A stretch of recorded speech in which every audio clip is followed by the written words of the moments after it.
कई बार हम लोग ठाकुर जी की भक्ति को एहसान मान करके करते हैं कि ठाकुर जी देख लो हम कितना भजन कर रहे हैं, ठाकुर जी देख लो हम कितनी तपस्या कर, आप हम पे कृपा नहीं करोगे? ठाकुर जी बिल्कुल मत करे, तेरे करने से थोड़ी कुछ बनना है मेरे काम, तू पड़ो रहे अपने घर में।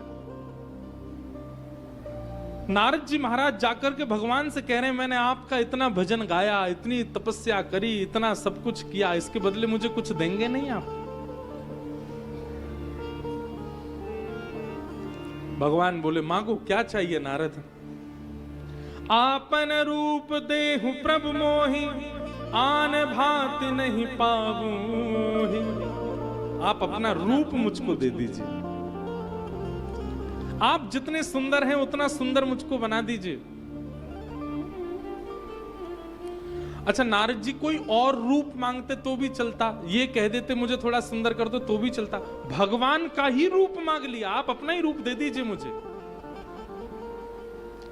लेकिन क्यों कहीं ना कहीं नारद जी के जीवन में भक्ति है, इसलिए नारद जी कभी कभी बच जाते हैं।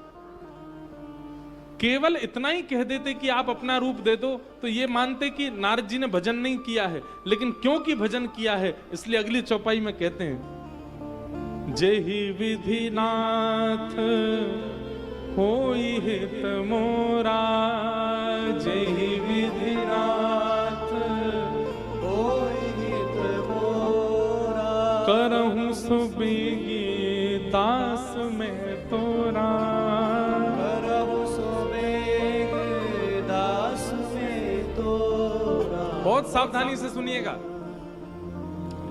जब आप ठाकुर जी से ये बात कहते हैं जेहि विधि नाथ होई हित मोरा, करहूं सुबेगी दास में तोरा, हे नाथ जिससे भी मेरा कल्याण हो रहा हो आप वो मेरे साथ कीजिए। कहीं ना कहीं ये चौपाई बोलते समय हमारे मन में ये आता है कि मैंने तो ये सोचा है कि मेरा हित होगा कि मैं दुबई में शिफ्ट हो जाऊं। सब लोग बहुत सावधानी से सुनो, कुछ भाव चित्त में आ रहे हैं, श्रवण करो। अब हमने तो ये सोच रखा है कि हमारा कल्याण कैसे होगा, हम दुबई में बस जाएं, हम स्विट्जरलैंड चले जाएं, वहां व्यापार हो जाए, हमने तो मन में ये सोच के रखा है। पर ठाकुर जी ने कुछ और सोच के रखा है। जब आप ठाकुर जी से जाकर के कहते हैं कि जेहि विधि नाथ होई हित मोरा, आप मनी मन सोचते हो कि नाथ जिससे मेरा भला हो वो करिए। अब आप मनी मन सोच रहे हो मेरा भला तो उससे ब्याह करने में है, वहां जाने में है, वो नहीं करेंगे ठाकुर जी। ठाकुर जी को जिसमें आपकी भलाई दिखती होगी वो करेंगे ठाकुर जी। गोस्वामी तुलसीदास जी की कथा प्रसंग में एक कथा आती है कि गोस्वामी जी ब्याह नहीं कर रहे थे, खूब कथाएं होती थी, गोस्वामी जी की कथा सुनकर के लोग आनंदित होते थे, पर गोस्वामी जी ब्याह नहीं कर रहे थे। एक ब्राह्मण कथा में आते थे और गोस्वामी जी को कथा करता देख वो ब्राह्मण मन में सोचता था मैं अपनी बेटी का ब्याह इनसे कर दूं। उसने गोस्वामी जी से 2-3 बार कहा भी, हे तुलसीदास जी मेरी बेटी बड़ी योग्य है, आप उससे ब्याह कर लो। और गोस्वामी जी का कोई प्रत्युत्तर नहीं, माता पिता है नहीं तो किससे पूछें क्या, वो तो अपनी कथा में लगे रहते। एक दिन महादेव प्रकट हो गए और महादेव ने प्रकट होकर के कहा, बोले आपकी कथा में एक विप्र आते हैं, वो आपको 2-3 बार प्रस्ताव दे चुके हैं कि मेरी बेटी से ब्याह कर लो।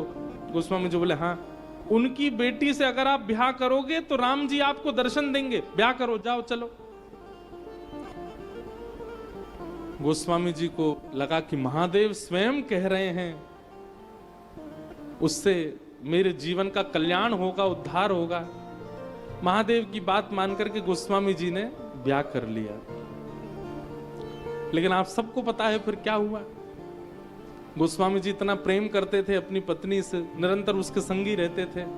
एक दिन पत्नी छोड़ करके मायके चली गई, गोस्वामी जी प्रेम में व्याकुल होकर के पीछे पीछे गए, शव को नाव बना करके नदी पार कर ली, नाग को रस्सी बना करके पर्वत लांग गए और पत्नी के चरणों में जब गए। अब ये पूरी लीला देख करके लगता है कि महादेव ने भला सोचा था, कहीं ना कहीं दुर्मति सी बन गई, कहीं ना कहीं ये विक्षेप जैसा आ गया गोस्वामी जी के जीवन में। पर नहीं, महादेव ने इसलिए आज्ञा की थी कि आप ब्याह करो, क्योंकि पत्नी संग रह करके भगवत प्राप्ति नहीं कराएगी, कुछ दिन संग रह के और फिर आपको ऐसे छोड़ेगी, उससे भगवत प्राप्ति होगी। महादेव गोस्वामी जी जब पत्नी के पास गए, बोले मैं तुमसे इतना प्रेम करता हूं, तुम मुझे छोड़ के क्यों चली आई? पत्नी ने कहा, जितना प्रेम इस हाड़ मांस के पुतले से करते हो, जितना प्रेम इस देह से करते हो, इतना प्रेम राम जी से किया होता तो आज राम जी मिल जाते आपको। और उसी समय गोस्वामी जी के नेत्र बंद हुए, पत्नी को ही गुरु रूप में देख करके वंदन किया, निकल पड़े। और तब गोस्वामी तुलसीदास जी का एक निरखा हुआ स्वरूप प्रकट हुआ, जिसने पूरे विश्व को, अकेले राम जी से खुद नहीं मिले, पूरे विश्व को राम जी से मिलवा दिया गोस्वामी जी।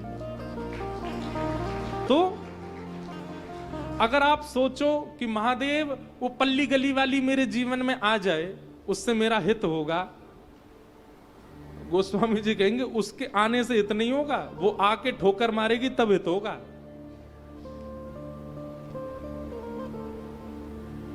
जेहि विधिनाथ होई हित मोरा, करहु सुबेगी दास में तोरा। नारद जी ने पहले तो रूप मांगा भगवान से, और रूप मांग करके बोले जिससे मेरा कल्याण हो नाथ वो मेरे साथ कीजिएगा। भगवान बोले ये बढ़िया बात कही तुमने, अब जिससे तुम्हारा कल्याण होगा, जिससे तुम्हारा भजन बचेगा वही होगा। भगवान बोले दे दिया हमने अपना रूप, जाओ। नारद जी ने एक बार जाकर के जैसे ही देखा स्वयं को, नारद जी को अनुभव होने लगा कि अब मैं भगवान के जैसा हो गया हूं, अब मेरा स्वरूप भगवान के जैसा हो गया है। यहां शिव के दो दूत श्रृंगी और भृंगी ये भी आ गए, नंदी और श्रृंगी। अब ये दोनों नारद जी के रूप को देख करके नारद जी की बड़ी प्रशंसा करें, वाह कितना सुंदर रूप, कितना सुंदर मन। और नारद जी भूल गए, बोले अब तो हम बिल्कुल साक्षात नारायण ही हो गए। नारद जी गए सीधे और विश्व मोहिनी के स्वयंवर जहां चल रहा था, अनेक राजा बैठे थे, वहीं पर पहली पंक्ति में पहली सीट पे ही जाके बैठे नारद जी। क्यों? बोले हमको देख करके किसी और की ओर जाएगी नहीं, यही माला पहना के हमसे ब्याह कर लेगी। सबसे पहले सबसे आगे जाके बैठ गए। और ये शंकर जी के दोनों दूत ये बिल्कुल नारद जी के पीछे जाके बैठे, और ये नारद जी को और चढ़ा रहे हैं, उछाल रहे हैं। बोले सुन, ये तो वही है जो हमको बाहर दिखा था, ये भी स्वयंवर में आया है। बोले हाँ यार आया तो है। बोले भैया हमको तो लग रहा हम तो अपना समय बर्बाद करेंगे। क्यों? हम तक आएगी नहीं वो, हमको लगता है कि इसी से ब्याह कर लेगी, कितना सुंदर है ये। नारद जी सुनते जा रहे हैं। बोले अच्छा। बोले भैया इसका रूप कितना सुंदर, इसकी आंख कितनी सुंदर, इसकी नाक कितनी सुंदर, इसके हाथ कितने सुंदर, इसकी चाल, अरे केश तो देख कैसे सुनहरे बाल। मुझे तो लगता है बिल्कुल नारायण जैसा पहना के हमसे ब्याह कर लेगी।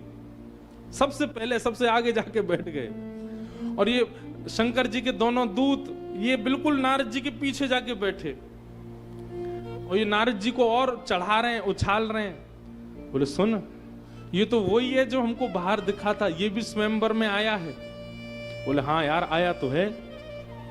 बोले भैया हमको तो लग रहा हम तो अपना समय बर्बाद करेंगे। क्यों? हम तक आएगी नहीं वो, हमको लगता है कि इसी से ब्याह कर लेगी, कितना सुंदर है ये। नारद जी सुनते जा रहे हैं। बोले अच्छा। बोले भैया इसका रूप कितना सुंदर, इसकी आंख कितनी सुंदर, इसकी नाक कितनी सुंदर, इसके हाथ कितने सुंदर, इसकी चाल, अरे केश तो देख कैसे सुनहरे बाल। मुझे तो लगता है बिल्कुल नारायण जैसा, नारायण ने अपना रूप दे दिया है। चाल, अरे केश तो देख कैसे सुनहरे बाल। मुझे तो लगता है बिल्कुल नारायण जैसा, नारायण ने अपना रूप दे दिया है। तब दूसरा बंदर के रूप में बैठी है।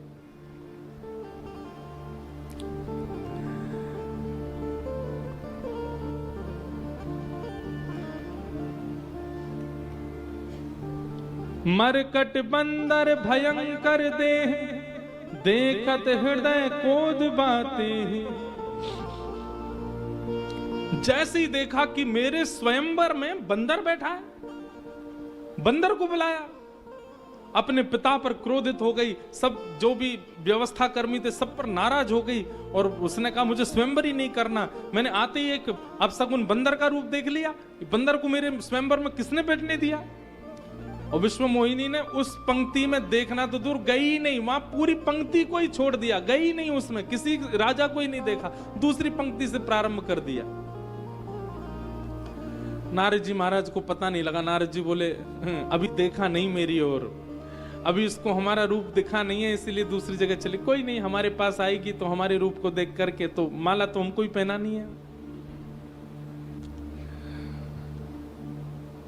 विश्व मोहिनी एक एक करके राजाओं को रिजेक्ट करती जा रही थी। तभी धरी नृप तनु तहा गयऊ कृपाला, कुंवरी हर्षी मेले जयमाला। तभी वहां पर उस सभा में एक राजकुमार का रूप धारण करके साक्षात हरि, साक्षात नारायण, एक अत्यंत सुंदर राजकुमार का रूप धारण करके आ गए।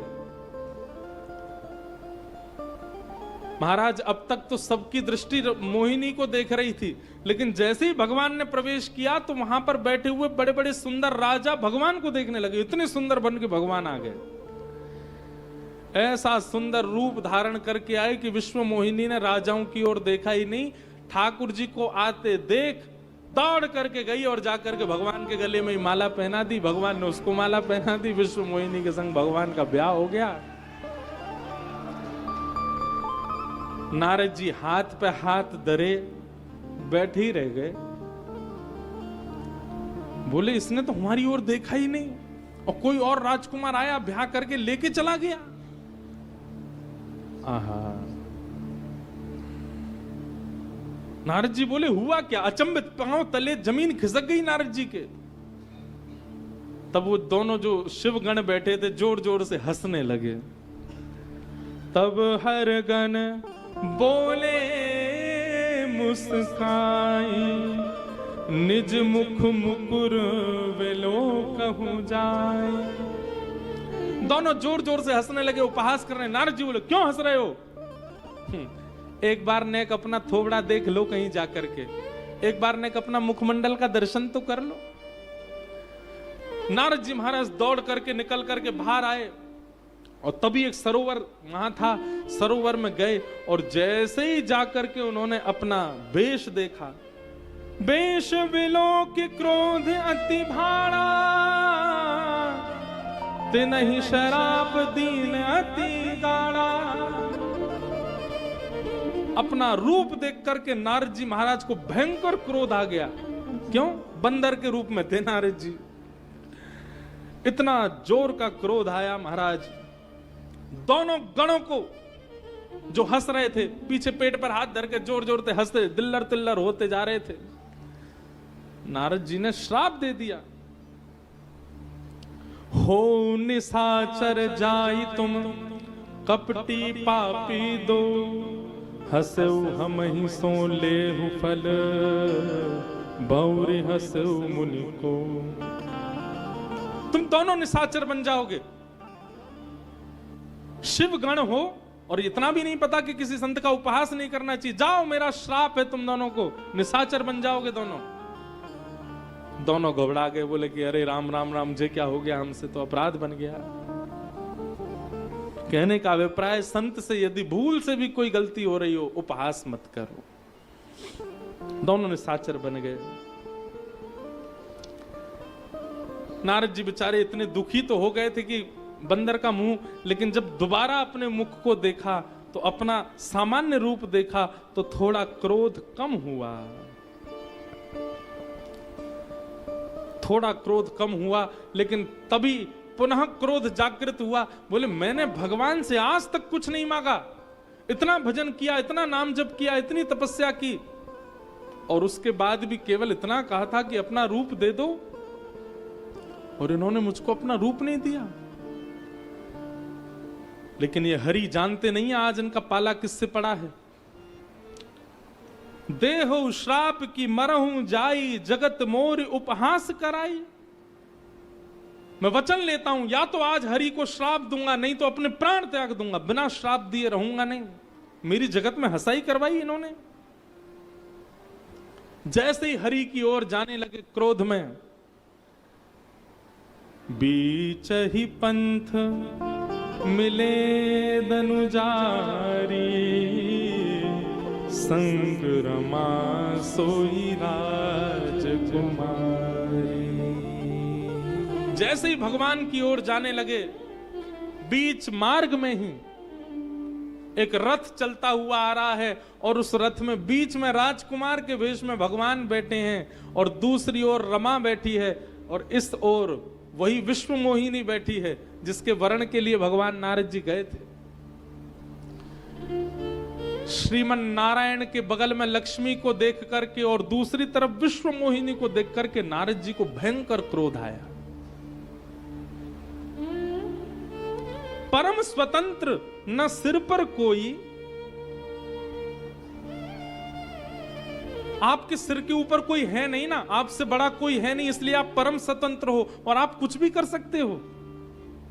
जो मन चाहता है, जिसको चाहा अपना लिया, जिसको चाहा छोड़ दिया, जिसको चाहा डुबा दिया, जिसको चाहा उबार दिया, क्योंकि आप परम स्वतंत्र हो। आपके ऊपर कोई आपको रोकने वाला है नहीं, इसलिए आप इस प्रकार की क्रियाएं करते हैं।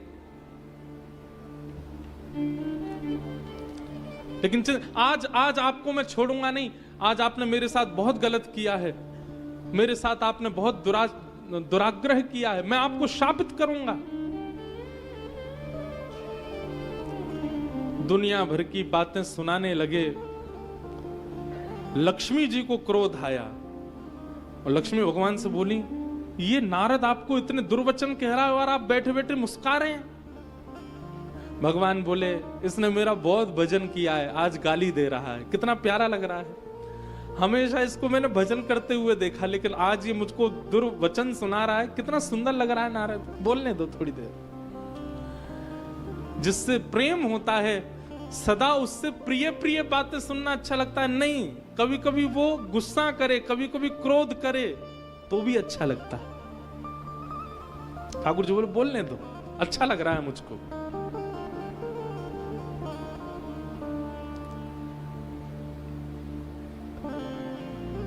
भगवान बैठे बैठे मंद मुस्काए सुन रहे थे। नारद जी महाराज बोले, आपने जो आज मेरे साथ किया, मैं श्राप देता हूं आपको। क्या? मम अपकार कीन तुम भारी, नारी विरह तुम हो दुखारी। एक नारी को प्राप्त करने के लिए मैंने आपसे कुछ मांगा और आपने मेरा अपकार कर दिया, मेरी हंसी करवाई।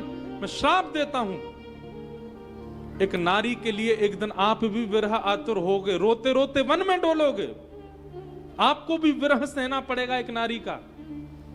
और इतना ही नहीं, कपि आकृति तुम कीन हमारी, आपने हमको बंदर का मुख दिया था ना, करी हहीं कीस सहाय तुम्हारी। और जब नारी के विरह में आप व्याकुल होकर के डोलेंगे, तब जिस बंदर का रूप आपने हंस हंस के मुझको दे दिया था ना, इन्हीं बंदरों से आपको सहायता मांगनी पड़ेगी। इन्हीं बंदरों का आश्रय लेना पड़ेगा, तभी आपका मनोरथ पूर्ण होगा। भगवान ने तुरंत अपने नेत्र बंद कर लिए और उसी समय सृजन कर दिया अपने नारद मुनि के वचनों को सुनकर के राम अवतार का। बोलो राजा रामचंद्र भगवान की जय। एक चीज सीखने को मिली यहां पर, क्या?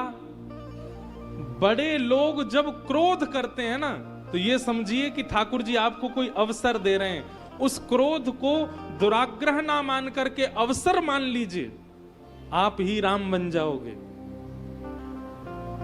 जैसे ही नारद जी ने क्रोध किया, भगवान ने नेत्र बंद करके राम अवतार का सृजन कर दिया अपने चित्त में। और जैसे ही नेत्र खोले, नेत्र खोलते ही जितनी मायावी नगरी बनी थी, माया की मोहिनी आई थी, माया का सरोवर था, माया का भवन था, सब कुछ अंतर ध्यान हो गया और फिर से यथावत पहले जैसा ही हो गया, जैसा पूर्व में था। और जैसी सारी माया अंतर ध्यान हुई, केवल 2 लोग खड़े हैं वन में, सामने नारद और इधर ठाकुर जी।